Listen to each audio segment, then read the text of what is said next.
Bonjour, ici Philippe Bouvard. Eh bien, je vous invite à suivre ma chaîne. Oui, vous savez, YouTube Philippe Bouvard officiel. À bientôt.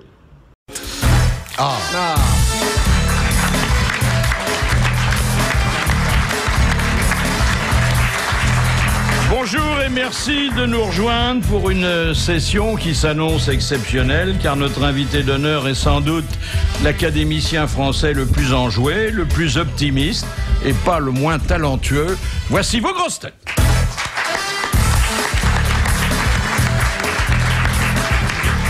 Il préfère porter un toast que croquer une biscotte. Oui. Jean-Jacques Perroni. Bonjour.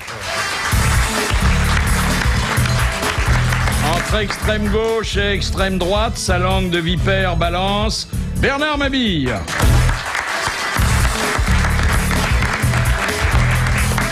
Carl Zéro nous l'a présenté après l'avoir connu dans des soirées toulousaines. Éric Logérias.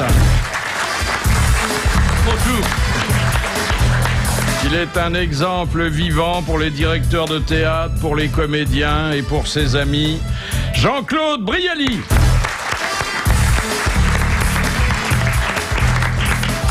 Il fait des colères comme d'autres font du vélo, par hygiène. Michel Galabru.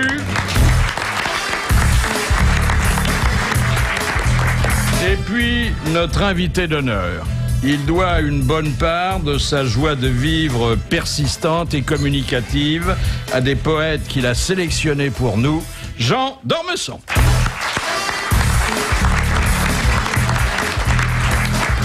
Alors, la préméditation, cher Jean d'Ormesson, éclate dès la couverture de ce livre. Et toi, mon cœur, pourquoi battu, qui est un emprunt apollinaire. Tout le livre est d'ailleurs un emprunt. Oui, c'est vrai. Mais pas emprunté pour autant, parce que vous êtes très à l'aise, vous avez une vraie familiarité avec des gens qui sont morts depuis des siècles. Ronsard, par exemple, on a l'impression que c'est un de vos copains. Ronsard, on voit bien ce qui surnage. Ceux que j'aime vraiment, c'est Ronsard, Racine, Péguy, Aragon. Voilà. Connaissant vos préventions contre la gauche, j'appréhendais que vous ayez passé sous silence Mignonne, allons voir s'il arrose, mais non. Non, je l'ai quand même mis. J'ai hésité à le mettre parce que c'est très très connu. Vous savez, je dois vous dire d'abord que, au fond, je vous dois des excuses parce que il me semble que je viens ici très souvent. Pas assez à notre gré. Oui, j'ai l'impression d'avoir mon rond de serviette et ma tasse de thé, là, ici. Je suis venu il y a moins d'1 an pour un livre qui était vos adieux à la littérature. Qui était une sorte d'adieu à la littérature. Alors, je me suis dit, est-ce que... Je voulais d'ailleurs appeler ce livre qui s'appelait « C'était bien », je voulais l'appeler « Adieu ». Et puis, voilà que je reviens. Alors, c'est un peu comme la... c'est un demi-retour. Et d'ailleurs, le Canard enchaîné vous étrille un peu ce matin en remarquant que vous n'avez, dans un livre de 430 pages, écrit qu'une page et demie. Mais, enfin, il y a 8 pages quand même. Mais, en effet, c'est que ce n'est pas un vrai livre. Je vais pas faire comme la Castafiore, des retours perpétuels. C'est donc un livre écrit par quoi? Mais par des nègres. La plupart des gens cachent leurs nègres et moi je les affiche. C'est des bons nègres, hein? Voilà, c'est des bons nègres. De Corneille à Claudel sont de bons nègres. Est-ce que je peux vous réciter un poème de Toulet? Très court. Ça vous ennuie peut-être? Non, on est là pour ça. Hein. Vous souvient-il de l'auberge? Et combien j'y fus galant? Vous étiez en piquet blanc, on eût dit la Sainte Vierge. Un cheminot navarrais nous joua de la guitare. Ah, que j'aimais la Navarre, et l'amour, et le vin frais. De l'auberge dans les Landes, je rêve, et voudrais revoir l'hôtesse au sombre mouchoir, et la glycine en guirlande. Voilà. C'est merveilleux.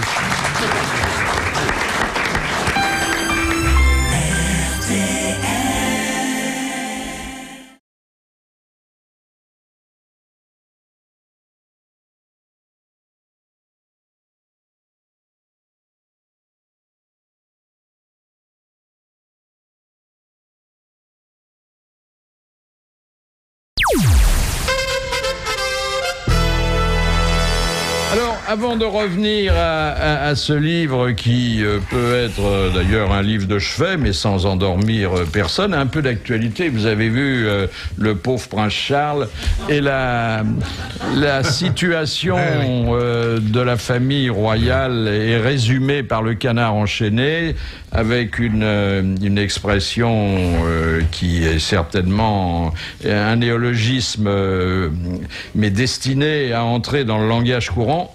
Fuckingham Palace. Et on voit dans Gala, on voit le prince Charles et derrière lui, mais collé à lui, le fameux valet pour lequel il aurait eu des bontés. Il a la nuit sur Ibilis, le prince Charles, lui aussi. Ils sont tous les deux l'un contre l'autre. Tiens. Ils vont à la chasse, enfin, le prince Charles l'a sous le bras, c'est son fusil, là. Mais il va bientôt tirer un coup.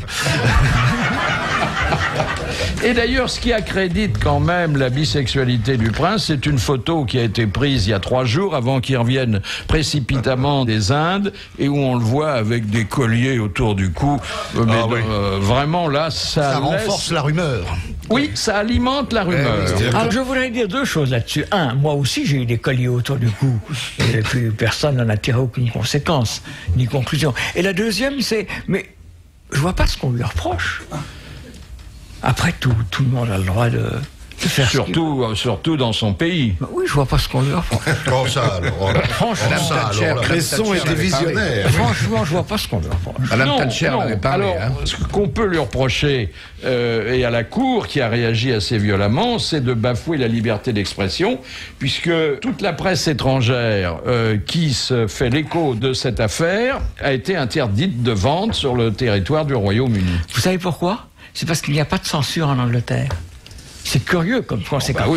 Il n'y a pas de censure en Angleterre, mais il y a eu des lois très fortes sur la diffamation. Et vous savez qui a arrêté la presse étrangère? Ce sont les distributeurs.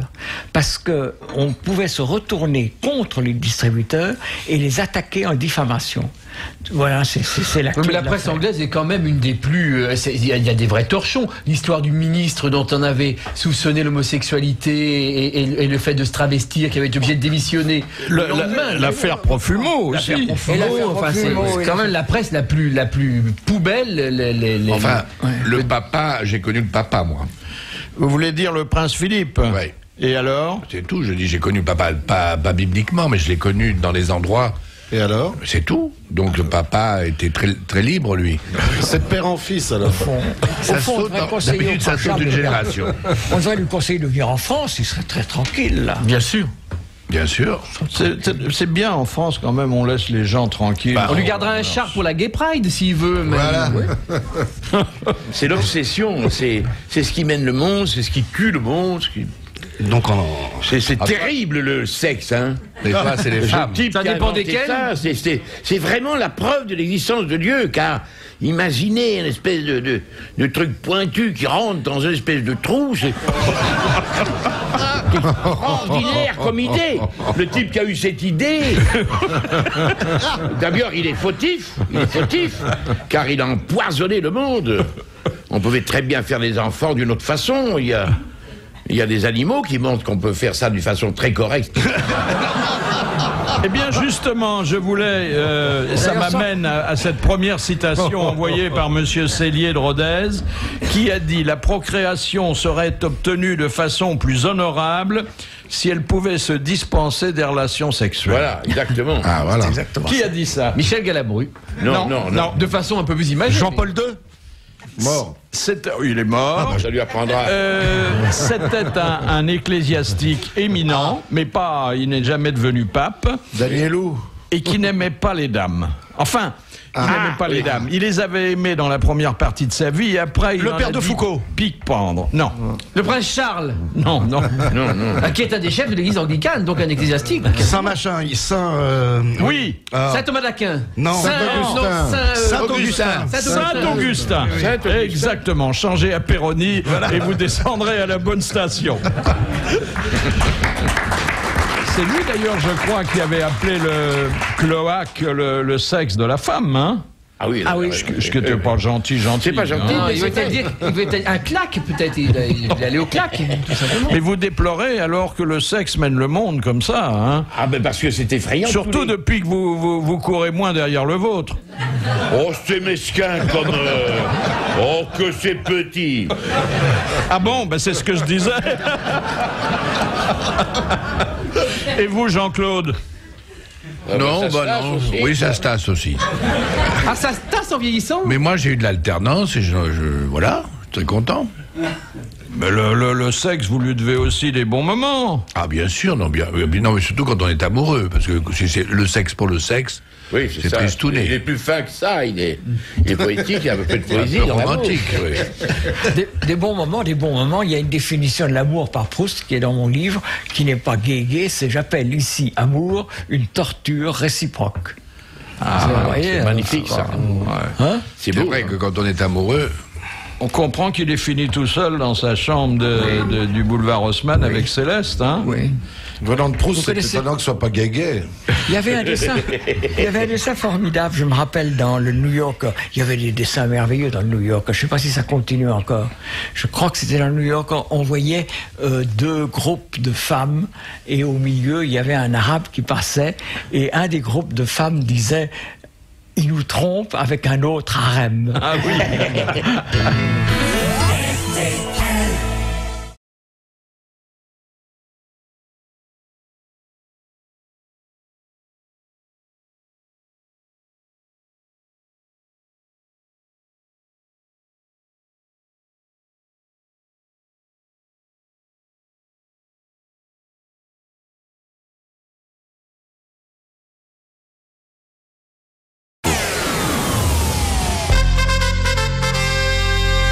Pourquoi vous faites la part si belle à Chateaubriand, qui écrit plutôt en prose, lui, hein? Alors, j'ai eu, oh mon Dieu, j'ai eu peut-être une idée. Quand on réunit des textes, comment est-ce qu'on les classe? Alors, il y a 3 méthodes pour classer les textes. La première, c'est l'ordre chronologique. Alors, on commence par Villon et par Marot, on finit par les vivants, que j'admire beaucoup, Bonnefoy ou Jacotet. La deuxième méthode, c'est l'ordre alphabétique. J'ai un de mes confrères qui s'appelle Revel, qui a fait une très belle anthologie par ordre alphabétique.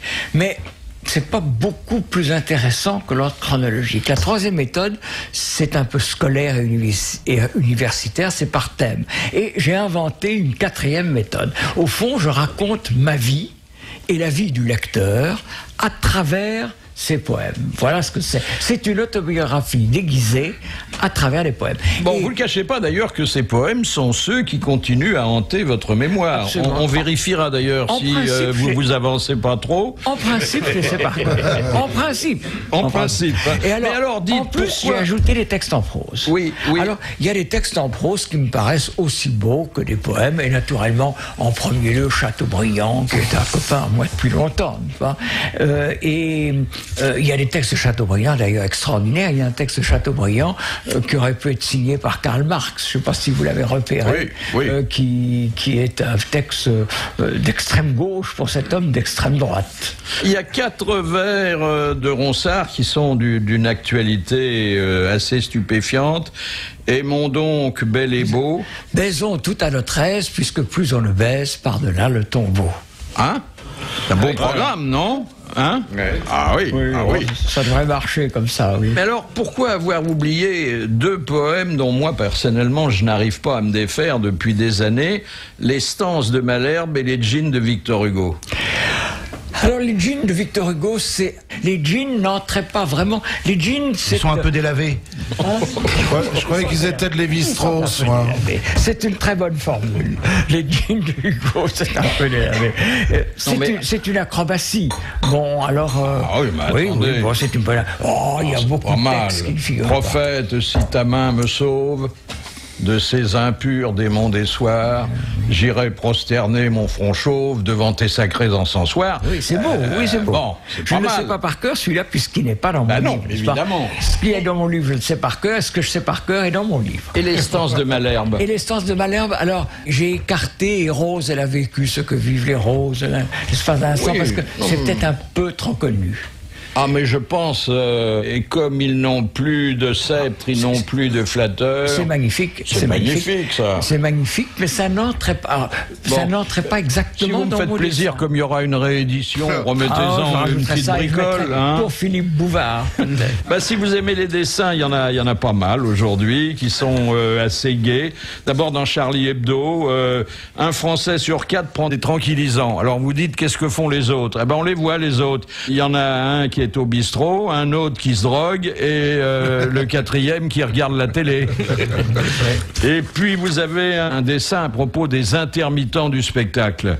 Il y a un ministre qui se penche au chevet d'un malheureux qui visiblement proteste contre les nouvelles lois. Il dit quoi? Vous réclamez? Vous n'avez même pas fait vos 507 heures de grève de la faim. Et puis les vieux, c'est une source inépuisable d'angoisse bien sûr, mais aussi d'amusement quand on est dans un journal satirique. Les vieux abandonnés. Alors on voit un vieux qui est sur sa petite chaise roulante et puis qui dit à ses enfants: et vous viendrez manger le lundi de Pentecôte. Et les deux qui répondent: désolé, mais on bosse ce jour-là. C'est affreux, hein, c'est affreux. Et puis alors, j'ai gardé, parce que j'ai pensé que ça amuserait Jean d'Ormesson, tout ce qui concerne les rapports entre la politique et la littérature.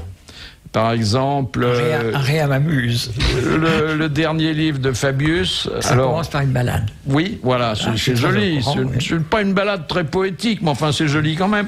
Et alors, on voit quelqu'un qui lit Fabius et qui dit: ah, après la gauche caviar, la gauche carotte râpée. C'est vrai, il adore les carottes râpées. Et il les prépare même pas lui-même, hein, il les achète toutes préparées. Hein. Mais c'est dégueulasse, j'en ai parlé 10 fois de ça. Les carottes, ça se râpe à la maison. Vous lui dites: jolie carotte, je vais te râper. Elle est toute contente, elle frémit des fans. Et ensuite vous la râpez, vous faites ça vous-même, vous n'allez pas acheter ça chez des traiteurs, merde. Ça, c'était Jean-Pierre Coff qui est absent aujourd'hui, mais qui est admirablement remplacé. Pouvoirs, oui. Et puis, alors, Giscard qui voudrait coiffer le bicorne. Ah, nous y voilà. Ça vous interpelle, ça, comme on dit aujourd'hui, hein? Alors, on voit d'ailleurs dans le Canard enchaîné, il y a un dessin, il est en face d'anémone, c'est vous dire si c'est drôle. Et il lui dit: et j'aurais une épée sertie de pierres précieuses. Bokassa va lui rendre ses diamants. Voilà. Est-ce qu'il est venu vous rendre visite? Il n'est pas venu me rendre visite pour une bonne raison, c'est que je ne reçois pas de visite. Ah bon, d'accord. Parce que vous savez que l'Académie, c'est très particulier. Le règlement interdit les visites. C'est l'usage qui les conseille. Et l'usage les exige. Ah oui. L'usage les exige et le règlement les interdit. Alors quoi, il y a, à votre porte, il y a un petit panneau avec Jean ne reçoit pas. Il est dans l'escalier. Non, mais c'est vrai, vous ne les recevez plus. Vous les avez reçus un temps, hein? Non, jamais. Jamais. Non, j'ai jamais reçu. Vous n'avez jamais fait comme Jean Dutour qui, recevant un candidat qui lui disait qu'il était prêt à tout pour entrer à l'Académie, lui a demandé s'il pourrait pas nettoyer ses carreaux. Oh, bon, il y a tellement d'histoires. Il y a le candidat qui a reçu beaucoup de promesses de la part des académiciens et qui n'est pas élu. Et un des académiciens dit: je lui ai donné ma parole et en plus il voudrait ma voix. Alors le Canard enchaîné quand même apporte de l'eau au moulin de ceux qui hésiteraient encore à voter pour Giscard, parce qu'on ne cite qu'une phrase de l'unique roman qu'il a publié, Le Passage, bon, où il évoque une paire de jambes, de bras de femme gainés de soie. Là ils ont trouvé autre chose, il parle de son café du matin, il dit: j'en bois une grande tasse dont la surface est noire et fumante, avec le sentiment de commettre une imprudence, car le café pèse lourd sur l'estomac à cette heure matinale. C'est intéressant. C'est beau, hein? Ah, c'est beau. Est-ce qu'il n'est pas plus facile d'élire quelqu'un qui n'a rien écrit que d'élire quelqu'un qui a écrit ce qu'a écrit Giscard? C'est aussi une formule célèbre à l'Académie où on dit, il ne s'agit pas de Giscard, mais où on disait on devrait élire un tel. Je ne vous donnerai pas le nom. Et on dit oui, il est parfait, comme il est bien, il est intelligent, il est savant, il est charmant. Et alors il y a quelqu'un qui dit oui, mais malheureusement, il a écrit. Est-ce qu'il a une chance? Oui, il a des chances. Il a des chances. Faut dire qu'il n'a pas grand monde en face de lui. Il a des chances. Il a des adversaires. Oui. Des adversaires. Oui, mais il n'a pas de concurrent. Il a des adversaires, mais il n'a pas de concurrent. Voilà, il a été protecteur de l'Académie. Il a été protecteur, absolument. Est-ce qu'il s'est créé des obligés? Vous savez, c'est un des arguments des opposants. Oui. C'est un des arguments des opposants. Ils disent le cardinal de Richelieu n'a pas été de l'Académie, Louis XIV n'a pas été de l'Académie. Et puis dites donc, protecteur, ça fait un peu proxénète. Hein. De Gaulle aurait pu l'être. De Gaulle aurait pu l'être. Non, Et Mitterrand, s'il s'était présenté. Ah ben, je dois vous dire tout de suite que si Mitterrand s'était présenté, j'aurais sûrement voté pour lui, parce que c'était un homme qui connaissait la littérature, qui l'aimait. Mais quand on disait de lui qu'il aurait eu, dans cas de présentation, une élection de maréchal, c'était pas entièrement gentil. Hein. Oui, c'était évidemment embêtant. La formule était fâcheuse.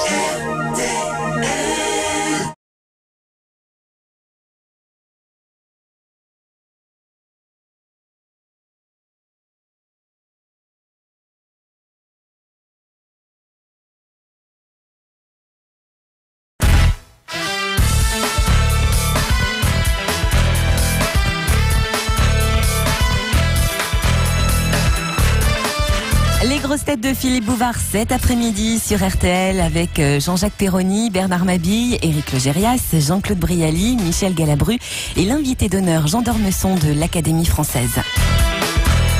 Alors une deuxième citation, j'espère que celle-là que j'ai choisie en pensant à vous ne va pas vous faire de peine. Ne cessez jamais de penser à moi. C'est une question de Madame Laporte de Digne. Mais la citation est pas très digne. Qui a dit « Le poème est à la pétasse, ce que le couteau à huître est au mollusque, un moyen de l'ouvrir. » Ah ouais. Des proches? Non. D'art? Non. Coluche? Non. Audiard? Non. San Antonio? Non. Il est vivant. Il est vivant. Bigard? Non. Pourtant... Kersozon? C'est Kersozon. Ah, oui. Bonne réponse d'Éric Logérias. C'est pas mal quand même comme formule, hein.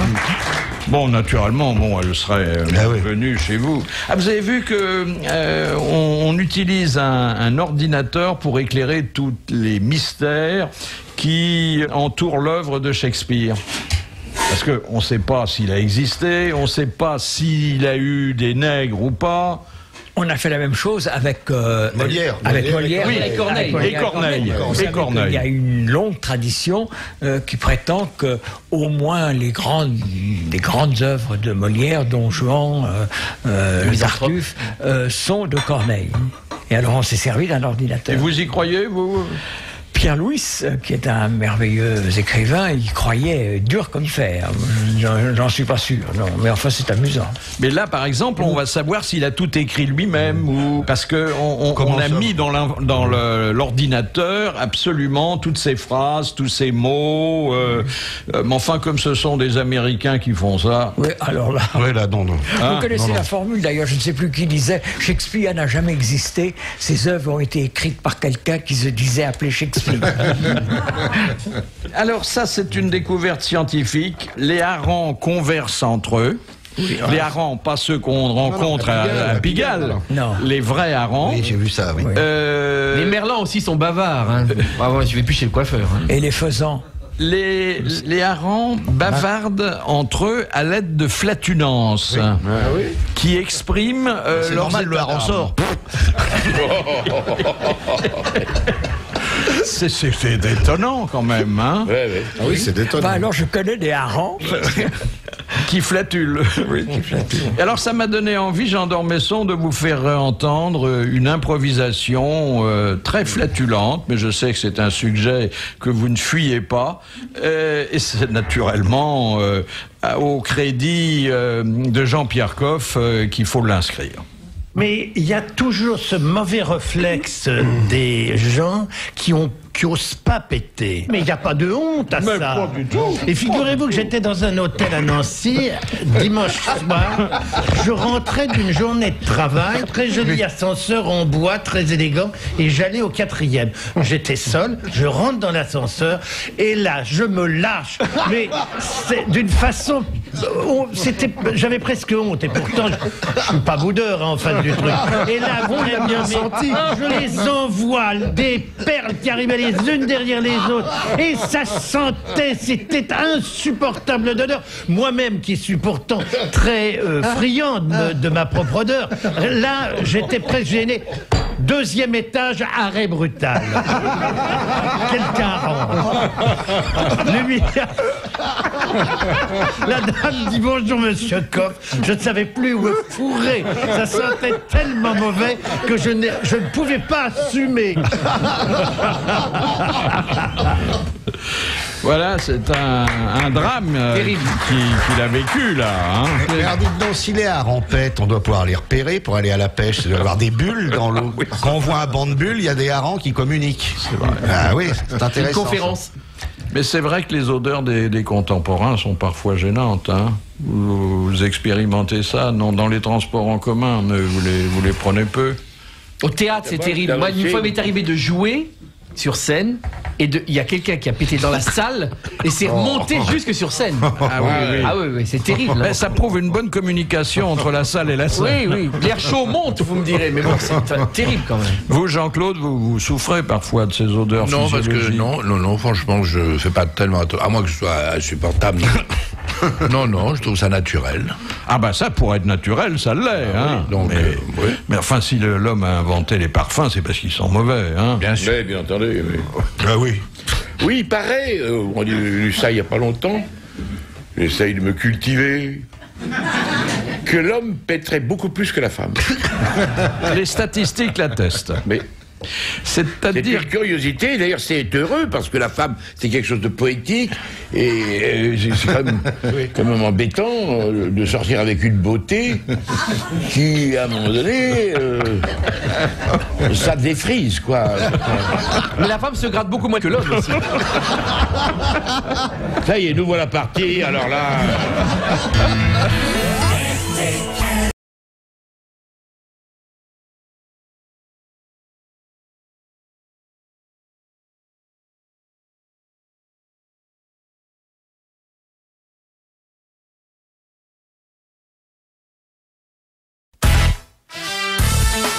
Et c'est reparti pour un tour avec les grosses têtes sur RTL jusqu'à 18h. Philippe Bouvard reçoit Jean-Jacques Perroni, Bernard Mabille, Éric Logérias, Jean-Claude Brialy, Michel Galabru et l'invité d'honneur Jean d'Ormesson de l'Académie française. J'ai de nouvelles histoires, mais alors qui sont différentes, mais qui sont très belles. Il y a une histoire que j'adore, c'est Mae West. Vous savez, Mae West était très opulente, comme ça. Elle était très belle. Elle avait donné son nom à une bouée, d'ailleurs. Oui, et vous savez qu'elle avait fait des études de philosophie très poussées. Et chaque fois qu'un journal évoquait ses études, elle l'attaquait en diffamation, atteinte à la vie privée. Et un jour, elle danse avec un monsieur, et elle danse à peu près avec lui, et puis tout à coup elle se recule et elle lui dit: est-ce que vous êtes venu armé ou est-ce que vous êtes seulement content de me voir? C'est une histoire merveilleuse, c'est non? gentil. Et quelle classe Alors en anglais c'est: did you come with your gun or are you just pleased to see me? Ah, c'est encore plus drôle là. C'est mieux. Et c'est la même à qui a fait une réponse que je trouve éblouissante. Un journaliste comme ça, tout ça, ils veulent toujours tout savoir, vous connaissez ça. Il lui dit: combien avez-vous eu de maris? Et elle lui répond: en comptant le mien. Ah, ce que c'est joli. C'est quand même magnifique. Ah, dedans, c'était une sacrée bonne femme. Vous l'avez connue, vous avez tourné avec elle, je crois. Non, j'ai pas tourné avec elle, mais je suis allé pour le Gala d'Union des artistes en 1976. Elle m'a reçu dans du satin, elle était toute en rose. Elle avait dû Elle était déjà morte, alors? Non. Vous elle avait dû être très jolie. Mais évidemment, elle était un peu ronde. Ah, bah oui.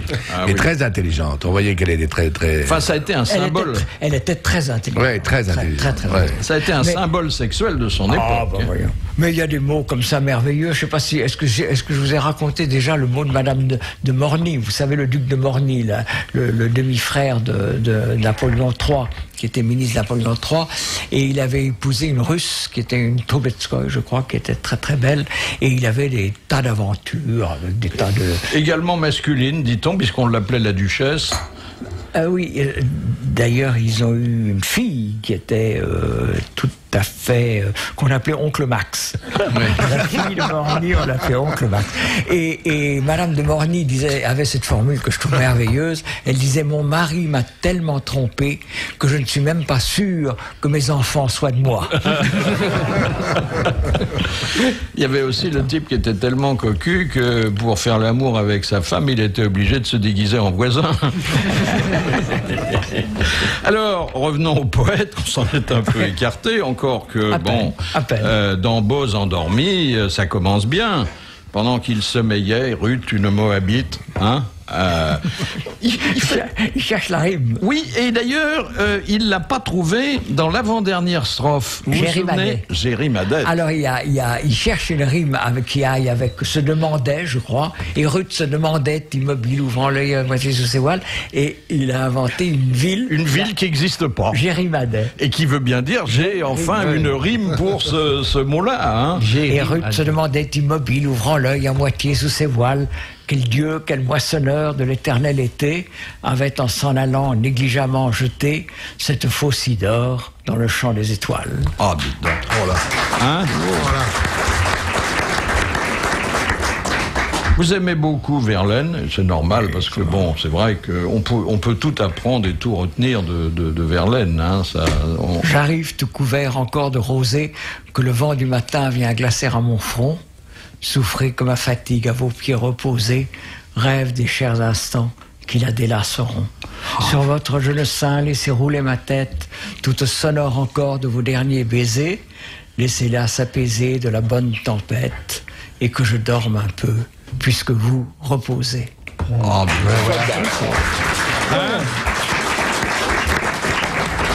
Monsieur Michel? Ah oui, c'est formidable, c'est extraordinaire. Non, mais je peux bien le dire, ce livre est un chef-d'œuvre, n'est-ce pas? Il est beau d'un bout à l'autre. C'est le plus beau livre que j'ai jamais écrit. Enfin, c'est le plus beau livre que j'ai jamais publié. Je peux le dire, puisque c'est pas moi qui l'ai écrit. Vous avez vos poètes favoris, vous, Jean-Jacques Perroni? Oui, combien de marins, combien de capitaines sont partis pour les courses lointaines et n'ont jamais ramené la monnaie. Et vous, Bernard Mabille? Non, pas trop. Il y a le dormeur du Val, je me souviens de ça un petit peu. Patron, 3. Éric Logérias? Ah, moi, je suis un fou de poésie. De Guilvic à Aragon. Je suis surtout un fou de poésie à partir des symbolistes là jusqu'à maintenant. Quoi. Aragon, c'est sublime. Aragon est sublime. C'est magnifique. Oui. Jean Dutour lui rend hommage dans son dernier livre. Oui, absolument. Ô mon jardin d'eau fraîche et d'ombre, ma danse d'être, mon cœur sombre, mon ciel des étoiles sans nombre, ma barque au loin, douce à ramer. C'est pas trop long, hein? Non, ça va, c'est bien, c'est bien. Et vous, Jean-Claude? Oh, j'adore Aragon aussi. Oui, mais vous le rendez bien. Oui, non. Non, j'ai jamais été le petit ami d'Aragon. J'ai été ami, simplement. Et c'est un homme délicieux et il a écrit des merveilles. Moi, et le poème qui vous hante? Verlaine, j'adore. Ah.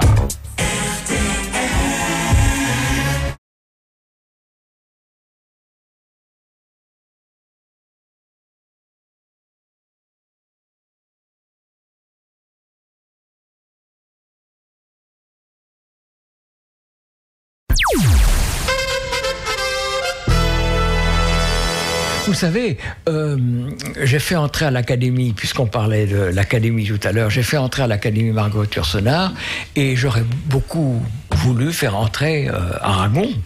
Et si l'Académie avait élu Aragon, évidemment, son image aurait été complètement transformée.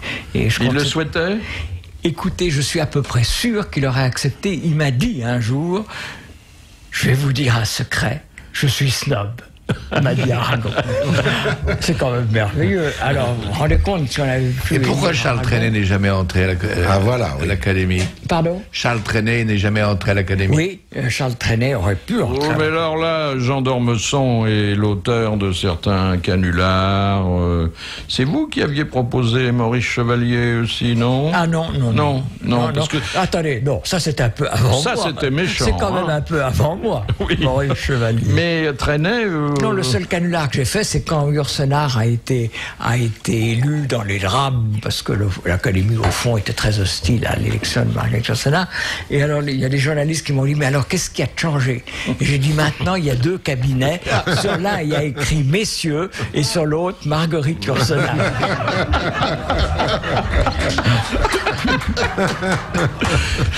Oui, Verlaine, le ciel est par-dessus le toit. Tout est beau. Tout ce qu'on aime, là. Tout est beau. Vraiment. Et vous, monsieur Michel, vos poèmes? Oh, j'en ai pas beaucoup, mais j'en ai un. Si vous permettez, je vais vous le dire. C'est le Soleil d'Arvers. Mais je le dis parce que j'ai celui qui est à l'envers du Soleil d'Arvers, si je puis dire. Alors, c'est Soleil d'Arvers, c'est... Enfin, bon, bref, mon âme a son secret, ma vie a son mystère, un amour éternel en un moment conçu, le mal est sans remède aussi, j'ai su le taire, et celle qui l'a fait n'en a jamais rien su, et lisant ses vers tout remplis d'elle, elle dira... Quelle est cette femme? Il ne comprendra pas. Alors j'ai celui d'à l'envers de Maurice Daudet. Mon âme est son secret, ma vie est son mystère. Un déplorable amour en un moment conçu. Le mal est public, je n'ai pas pu le taire. Dès qu'elle m'a trompé, tout le monde l'a su. Et puisque pour faire le bonheur sur terre, il faut être 2, le 3e pareil est toujours bien reçu. Et lisant ses vers tout remplis d'elle, elle dira « Je connais cette femme et n'insistera pas. » Ah, c'est joli. Vous le connaissiez? Oui, je le connaissais. C'est très très drôle. Il y a aussi un merveilleux poème d'un auteur de théâtre, l'auteur de La Parisienne, de Beck. Je n'ai rien qui me la rappelle. Pas de portrait, pas de cheveux. Je n'ai pas une lettre d'elle. Nous nous détestions tous les deux. J'ai entendu l'autre jour que vous lanciez un appel pour retrouver l'auteur d'un poème dont vous vous souveniez pas. Est-ce que vous l'avez retrouvé depuis? Non, c'est curieux, personne... le poème est très court, c'est « J'ai choisi de rester fidèle, pour rien, pour le souci du temps, pour pouvoir dire elle était belle, la vie au creux de mon amant. » Je me rappelle ces vers, mais je ne sais plus de qui ils sont. Ils sont d'une femme, évidemment. Et je ne sais plus de qui c'est. Et peut-être un jour, un lecteur me dira qui c'est. Ami lecteur ou mon frère. Jean Dutour, bonjour. Ça doit être de Marceline, ton poème. Non, c'est pas de Marceline. C'est pas de Marceline? Bonjour Jean, ça va bien? Et toi? Très bien. À Londres, je connus Bella, princesse moins lointaine. Oh, à Londres, je connus Bella, princesse moins lointaine que son mari, le capitaine, qui n'était jamais là. Alors, Jean Dutour, une question de monsieur Rémia d'Issigny-le-Grand. Dans la pièce de Knock ou le triomphe de la médecine de Jules Romain, de quel village le docteur Knock est-il le médecin? Ah, de Saint-Achilly-Chapteuil? Non. Non, ça c'est l'endroit de naissance de... Saint-Mouzran-le-Cossu. Il s'oublie sous lui. Fousidon les ridelles. Oui. C'est en Auvergne. Vas-y, moi j'en reviens. Non, c'est un saint, effectivement. Saint, quelle honte pour moi, j'ai succédé à Jules Romain à l'Académie. Saint-Marcelin. Cromédère-le-Veil. Saint-Maclou-la-Moquette. C'est quelque chose comme ça. C'est pas vrai. Saint-Émilion. Saint-Ouen-l'Aumône. Non. Saint-Marc. Non. Est-ce que c'est complètement imaginaire? Ah non, pas du tout. C'est pas Saint-Flour. Il y en a plusieurs, même en France, je pense. Saint-Amour. Saint-Iriex. Saint-Étienne-les-Mobilettes. Oh, ben vous savez, on a un petit budget, hein, on peut décaisser 300 euros, hein, monsieur Dutour. Saint-Amand? Non. Jean et moi, nous sommes impardonnables. Impardonnable. Donnez-nous le département, Philippe. Ah oui, le département. Non. Vous voulez pas nous donner le département, hein? Le département doit être la Haute-Loire. Saint-Amand-Montrond, c'est là où habite le prince Charles.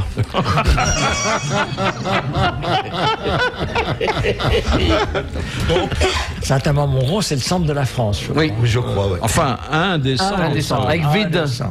Védin. Saint-Aubin. Saint-Écroulé-Tournevis.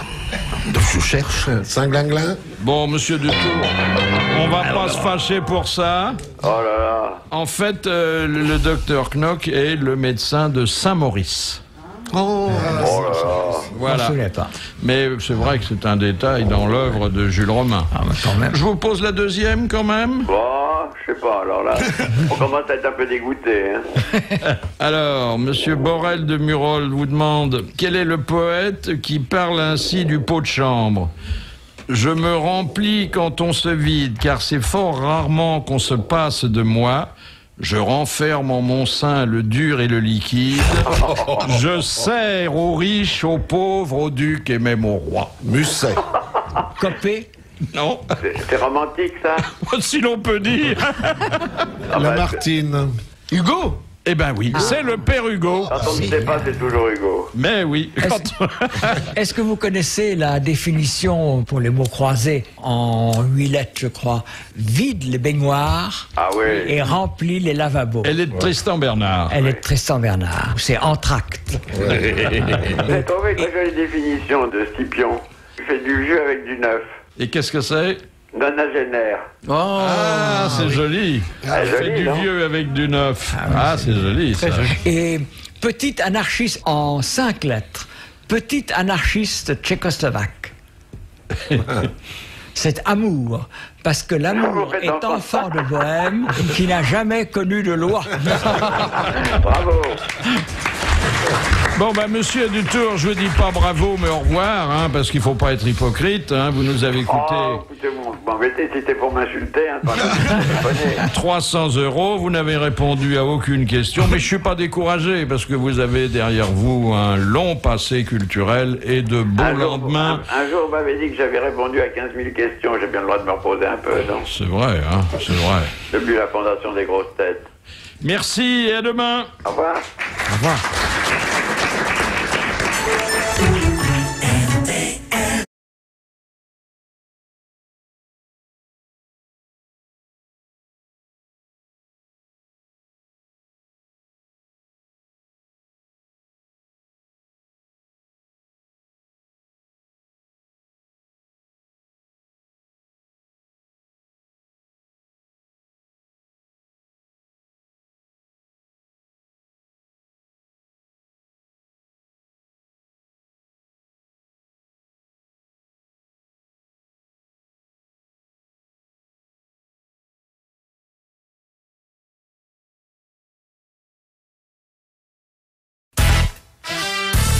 Philippe Bouvard sur RTL, les grosses têtes. Et Jean-Jacques Perroni, Bernard Mabille, Éric Logérias, Jean-Claude Brialy, Michel Galabru et l'invité d'honneur Jean d'Ormesson de l'Académie française. Question de Madame Dalorceau. À Milly-la-Forêt où repose Jean Cocteau, qu'y a-t-il d'inscrit sur la dalle? Je reste avec vous. Je reste avec vous. Bonne réponse de Jean-Claude Brialy. Bravo. Question de Monsieur Legrand. Qui a écrit les paroles de la chanson de Charles Trenet, Débit de lait, débit de l'eau? Francis Blanche. Francis Blanche. Ah, c'était une chanson que vous auriez pu... Enfin, elle était un petit peu fantaisiste. C'est une bonne réponse collégiale, et j'ajouterais, pour qu'il n'y ait pas d'ambiguïté dans l'esprit de nos auditeurs, masculine. Oh, j'ai trouvé, ce matin, en écoutant la radio, il y a un commentateur qui parlait de la Coupe du Monde de rugby, et qui dit à propos des choix de Bernard Laporte, on pense que la bite restera sur le banc de touche. Oui, je l'ai entendu aussi. C'était mignon, ça. Aussi. La bite sera sur le banc de touche. Et je sais pas d'où il est, ce rugbyman, je pense qu'il est peut-être bitérois. Je vois ça, vous voudriez être remplaçant. Mais pas du tout, mec. Mais pas une seconde, que dirait ma femme? Enfin... Le meilleur titre, moi, je l'accorde une fois de plus à Libération ce matin, où il y a marqué Prestige, 2 points, 1 an de boulette. Ah oui. Pas mal, hein, oui, ça résume bien la situation. Et puis alors, il y a le Clémenceau qui erre toujours sur les océans. Michel Alliot-Marie, qui est l'autorité de tutelle, a demandé à la Marine nationale de le reprendre. Non, elle aurait dû d'ailleurs, peut-être. Hein. C'est fou. V4, touché. Ah oui. Couler, ça fera des trucs pour les crabes et les homards. Ben oui, on voulait en faire un récif artificiel, mais... Non, mais vous avez vu ce qu'il y a comme amiante à l'intérieur? C'est terrible, il a été construit en pleine période où on ignorait complètement la nocivité de l'amiante, et il paraît que tout est recouvert en amiante quand même. Un peu dangereux. Plus à ça près. Bon, oui. Il y a des marins qui ont été pendant des années. Oh, combien de marins, combien de capitaines? On ne sait pas, on peut pas compter, c'est pas possible. Et puis alors, il y a dans le Parisien ce signal d'alarme. Il y a 2,5 millions de conducteurs qui, en France, prennent le volant quotidiennement alors qu'ils n'ont jamais eu le permis de conduire ou qu'on leur a retiré. 2,5 millions. Vous vous rendez compte, hein? Presque autant que de chômeurs. Mais il y a un dessin qui relativise ce drame. On voit un type qui est juste devant les nouveaux radars et qui dit « Ah si, la répression a du bon. Moi, depuis qu'on m'a retiré le permis, je m'applique à ne commettre aucune infraction. » Vous allez voir, avec tout le bousin qu'ils font sur la sécurité, il va y avoir des concours comme ça maintenant. Oui. Est-ce que vous avez vu le président de la République saluer le pauvre rescapé de 14-18 qui n'en pouvait plus qu'à 106 ans? Il lui disait « Vous avez bonne mine. » Mais c'est la grande phrase de Chirac qui dit ça à tout le monde. Vous avez bonne mine. Félicitations. Et le pauvre était vraiment très fatigué. Vous savez, on respecte rien ni Vous connaissez personne. l'histoire, il ranime la flamme et soldat inconnu, es-tu là? Et on entend Yavol. Mais vous savez qu'il y a un historien qui a défendu cette thèse très sérieusement en disant que c'était peut-être un Allemand. Comment on a choisi le soldat inconnu? Ils ont fait hop, plouf. Au 4-21. Ça sera toi qui sera le soldat inconnu. Hop, et puis voilà. Il y avait eu un joli titre aussi, La mère du soldat inconnu porte plainte contre X. Mais il y a le film de Bertrand Tavernier racontait ça très joliment avec Noiret, là, qui s'appelait, je sais plus comment d'ailleurs. Capitaine. Mais ce qu'il y a d'embêtant, c'est que la veuve du soldat inconnu n'a jamais touché sa pension. Oui, en plus. On n'y pense pas assez. Et c'était Ça peut-être s'appelait, un anti-militariste. rien d'autre. Et on lui joue des musiques militaires depuis les 50 ans. C'était peut-être un mutin d'ailleurs, on a pensé ça aussi. À propos de Bush, il y a une dame, une américaine, qui ne pouvait pas voir Bush pendant toute sa vie. Elle vient de mourir à 81 ans et elle a laissé toute sa fortune aux gens qui s'opposeront à la prochaine réélection de Bush. Donc j'ai touché quelque chose. Voilà. Ça, c'est... Même à l'étranger? Il y en a là-bas suffisamment. Il y a ce matin un titre dans un journal américain, quand même, qui n'est même plus au conditionnel ou assorti d'un point d'interrogation à propos de la guerre d'Irak. La France avait raison. Ouais. The French were right. Oui. Ah oui. Voilà un beau sujet d'édito pour le Figaro, mon cher maître. Hein? Ah oui. Et puis alors, il y a un candidat à l'investiture démocrate, c'est toujours aux États-Unis, qui est célibataire et qui sait que bon, il ne pourra pas avoir des chances sérieuses de s'installer à la Maison-Blanche s'il n'y a pas à côté de lui une première dame du pays. Alors il a lancé, à l'occasion de ces réunions, un appel d'offres. Oui. Il dit, je voudrais que ma prochaine femme, parce qu'il en a déjà eu 2 ou 3, ait son franc-parler, qu'elle soit dynamique, qu'elle se batte pour la paix dans le monde, et si possible qu'elle ait moins de 40 ans. Voilà. Et des gros nichons. Non, il n'a pas ajouté. Monica Lewinsky est peut-être libre. Hein. Il compte sur le bouche à oreille. C'est quand même un pays qui est très différent du nôtre, mais c'est sympathique ça, cet appel. Hein? Ah, oui. Et puis alors, les évêques sont contre toute législation qui concernerait le voile. C'est ce que mais on leur demande pas leur avis au radis noir. Quand même. Radis rose en l'occurrence. Oui, enfin écoutez, ils sentent qu'ils pourraient être menacés par sur le terrain d'autres emblèmes religieux. Si on interdisait la croix dans les écoles laïques, normal. Ah oui. Qu'est-ce que vous en pensez, vous, Jean Dormeson? On finira peut-être par débaptiser les stations de métro Saint-Paul ou la rue Sainte-Anne. Finalement. Alors, pas la rue Saint-Denis, hein, on est trop habitués. Non, ça quand même.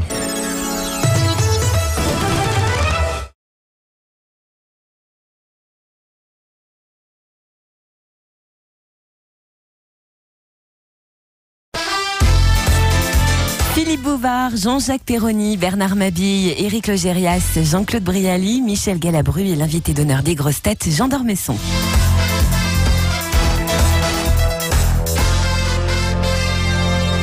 Alors, vous avez vu que dans un journal que nous aimons bien, qui est Auto Plus, enfin tous ceux qui s'intéressent à la voiture en sont des lecteurs fidèles, on a piégé, le jour même où ils allaient inaugurer de nouveaux radars automatiques, les 2 autorités ministérielles de tutelle, Nicolas Sarkozy et Gilles de Robien. Pierre-Olivier Favreux, bonjour, vous êtes reporter à Auto Plus, c'est vous qui avez organisé tout ? Oui, c'est vrai que c'est un petit peu un petit peu moins, enfin accompagné de 3-4 personnes qui ont fait ça. Mais l'affaire avait été bien montée, hein? Oui, l'affaire est bien montée, c'est-à-dire que nous savons qu'ils passent sur la route nationale 20 ce jour-là, ils vont inaugurer la première des 100 cabines radars qui doivent être installées dans tout le pays.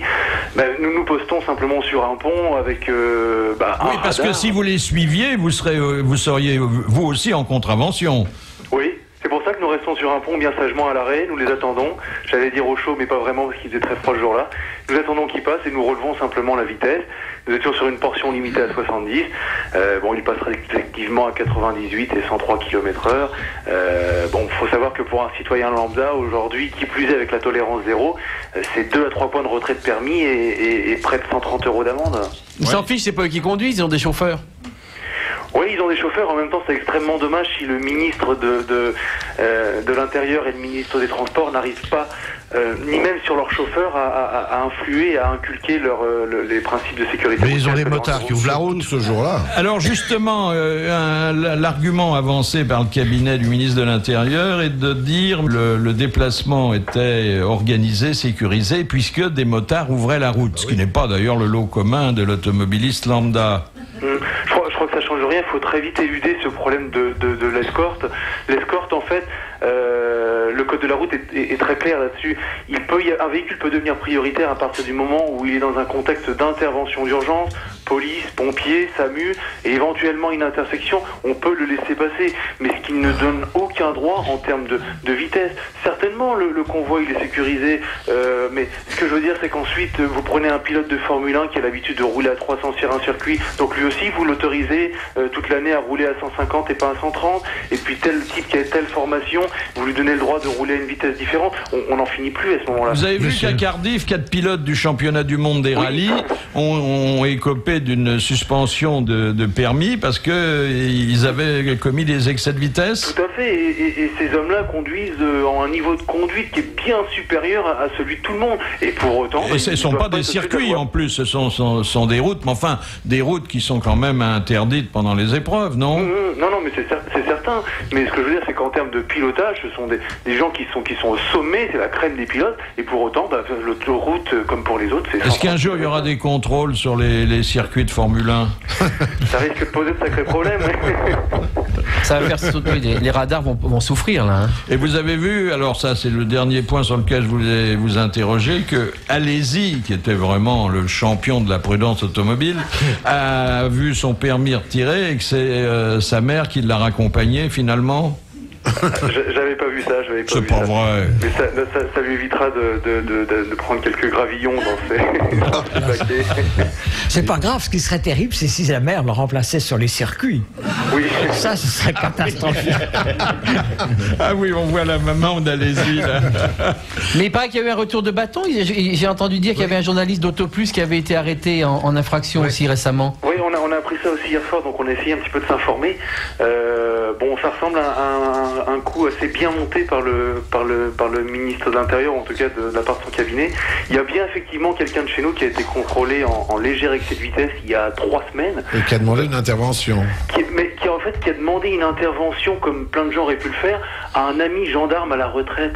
Non au cabinet de Sarkozy lui-même, ce qu'on a pu entendre hier soir. Enfin, vous savez, l'intervention, c'est une circonstance aggravante aujourd'hui. Aggravante? Oui, vous savez, il y a beaucoup de gens qui aujourd'hui, il ne faut pas se voiler la face, qui ont un frère, un beau-frère gendarme. Mais ça marche plus, ça. Non, ça ne marche plus. D'ailleurs, l'indulgence lui a été refusée. Je suis sûr que Sarkozy ne fera pas d'intervention, par exemple. Non, ça c'est certain. Mais d'ailleurs, l'indulgence lui a été refusée. Vous avez d'autres projets dans le même genre? Je veux dire, vous allez contrôler la vitesse de Chirac?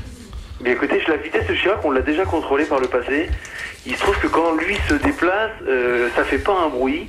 C'est extrêmement discret, c'est un convoi extrêmement lent. Alors il est peut-être nettement moins occupé que Nicolas Sarkozy, qui a peut-être les dents un peu plus longues en ce moment. Mais en tout cas, son convoi est beaucoup plus discret et plus lent, toujours est-il. Et Bernadette, dans sa 205 rouge sur les routes de Corrèze, il paraît que ça y va, hein, entre Tulle-et-Brive. Ils font des courses en CX contre 205. Ouais. Je suis laissé entendre. Et c'est Bernadette qui a gagné la dernière fois. Oui, exact. Bon, eh bien, écoutez, de toute façon, merci pour le reportage et merci pour cette conversation. Pierre-Olivier Favreux. Merci à vous.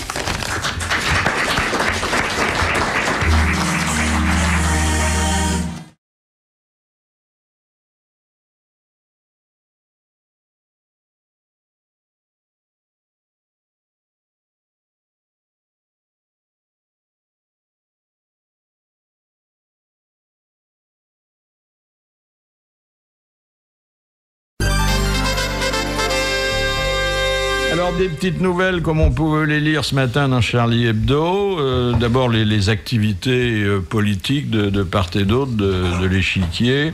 Attali fait le chef d'orchestre, Fabius fait de la moto, Jospin va aux enterrements et la droite fait de la politique. Et puis Chérec démantelé. Son bras droit part à la CGT, son bras gauche à Sud, ses jambes à FO, sa tête reste au MEDEF.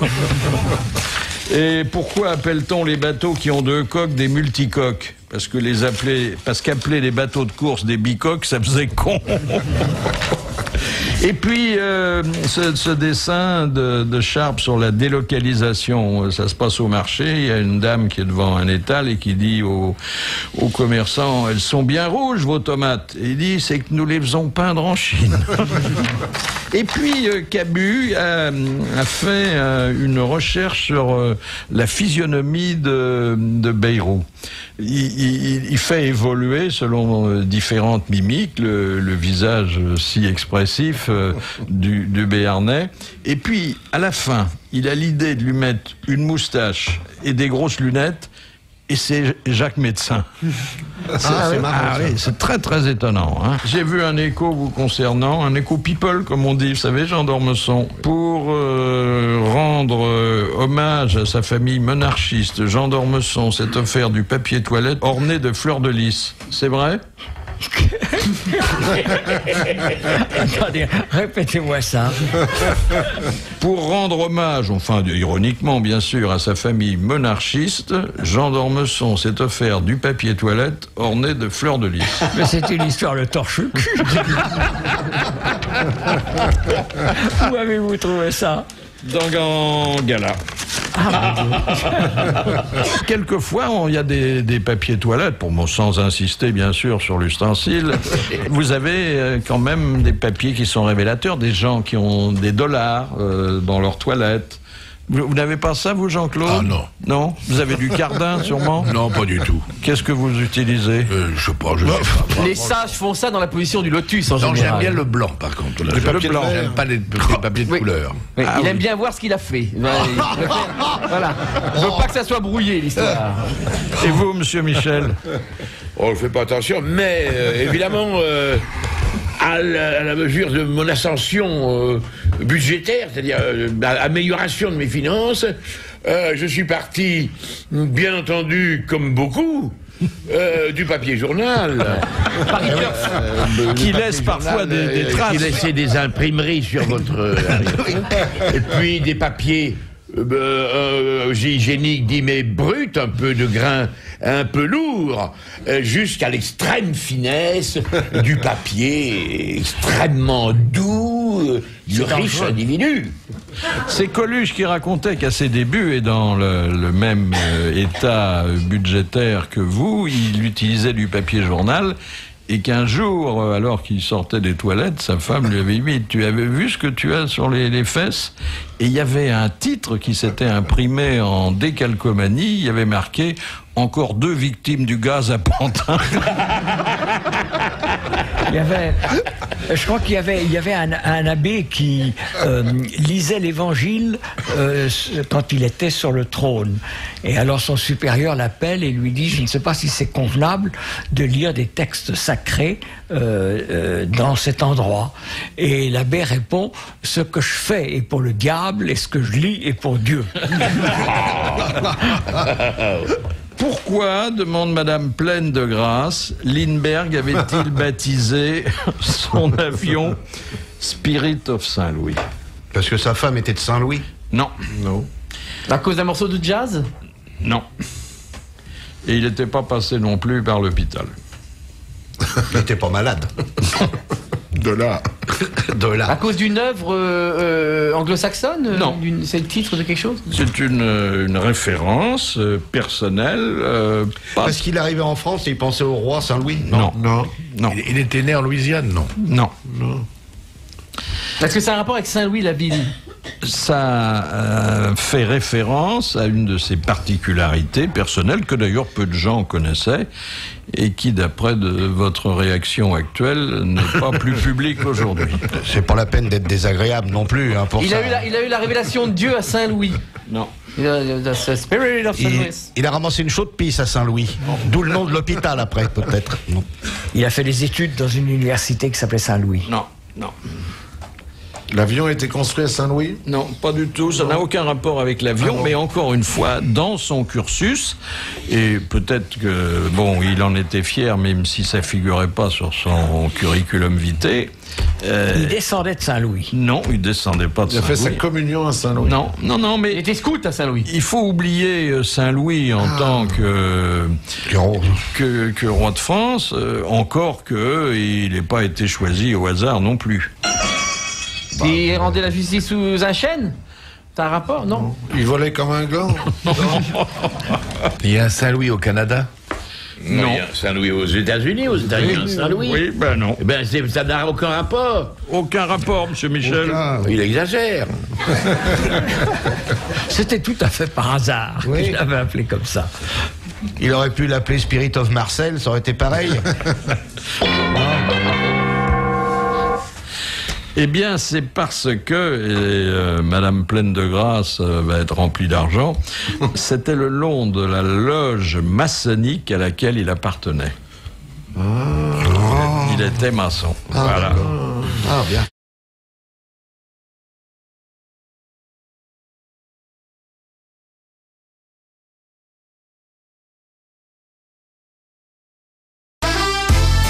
C'est la suite et c'est la fin pour aujourd'hui avec les grosses têtes de Philippe Bouvard sur RTL. Jean-Jacques Perroni, Bernard Mabille, Éric Logérias, Jean-Claude Brialy, Michel Galabru et l'invité d'honneur Jean d'Ormesson.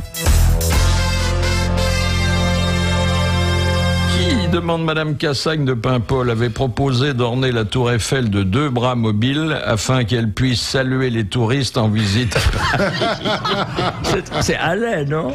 Quelqu'un que vous avez connu. Quelqu'un que j'ai connu, c'est Romagnol, quand même. Non. Achard. Non, alors, quelqu'un à qui on prête beaucoup d'austérité et qui adorait rire. Mauriac, non. Non. Je ne vois. Monterland? On se rapproche un peu après Mauriac. Mauroy, non. Non. Un académicien? Oui. Ah, un confrère. Claudel? Oui. Paul Claudel. Bonne réponse de Bernard Mabille.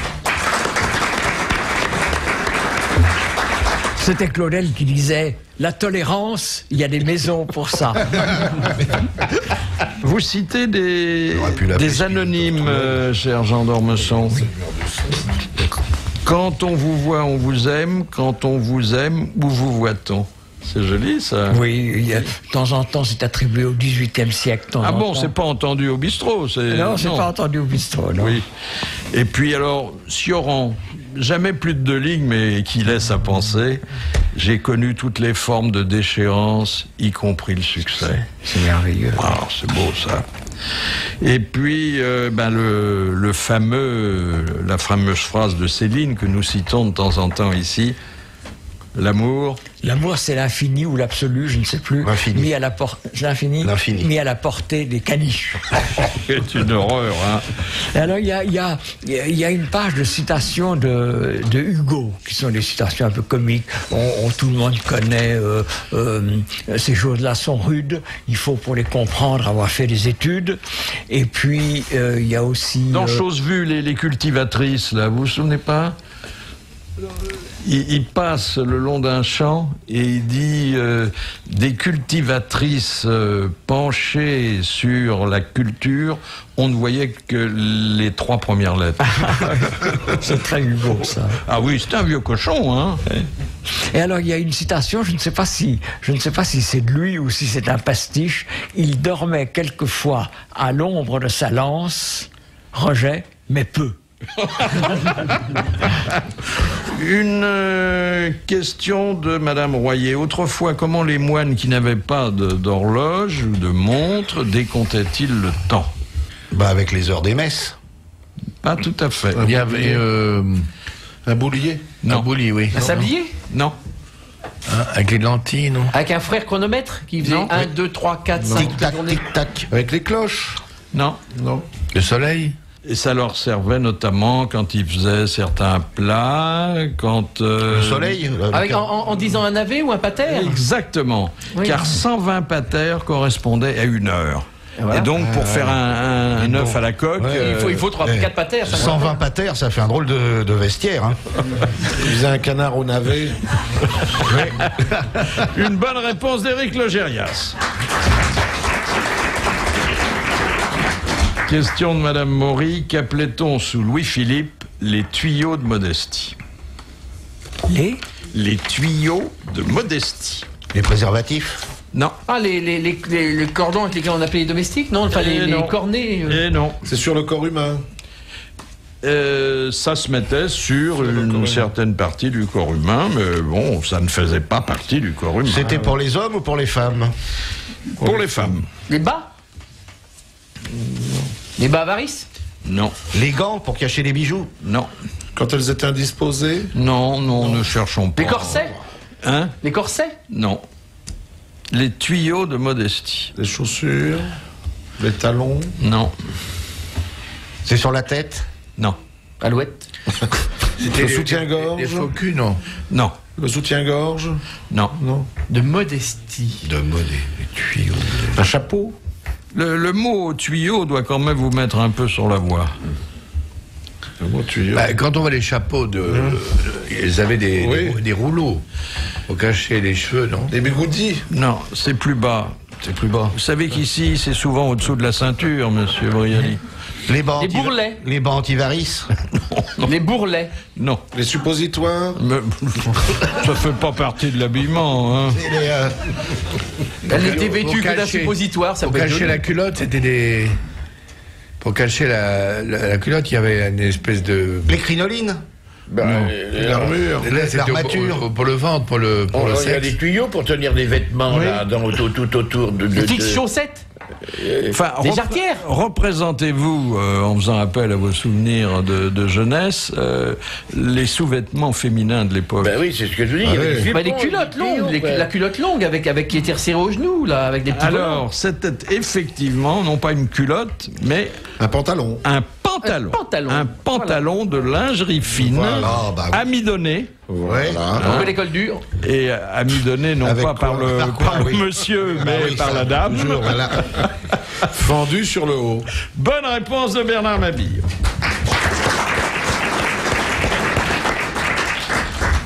Et je ne rendrai pas à Jean d'Ormesson une liberté dont j'espère nous n'avons pas abusé, avant de lui soumettre cette citation que nous a adressée M. Vérin de Liège, qui a dit « Le sabre à la main, le goupillon dans l'autre, Jeanne d'Arc sut brandir jusqu'à la mort 2 symboles phalliques pour protéger à jamais la fleur imprenable qui se fanait dans sa culotte d'acier trempé. » Desproges? Oui, c'est Pierre Desproges. Bonne réponse de Jean-Jacques Perroni. Merci à Jean d'Ormesson d'avoir, avec sa liberté de ton et sa gaieté coutumière, parlé de « Et toi, mon cœur, pourquoi bats-tu ?» un livre que je vous recommande. Ou bien, il vous rappellera des souvenirs qui sont les mêmes que ceux de Jean d'Ormesson, ou bien, et c'est l'hypothèse la plus vraisemblable, il vous fera découvrir de très jolis poèmes. À demain!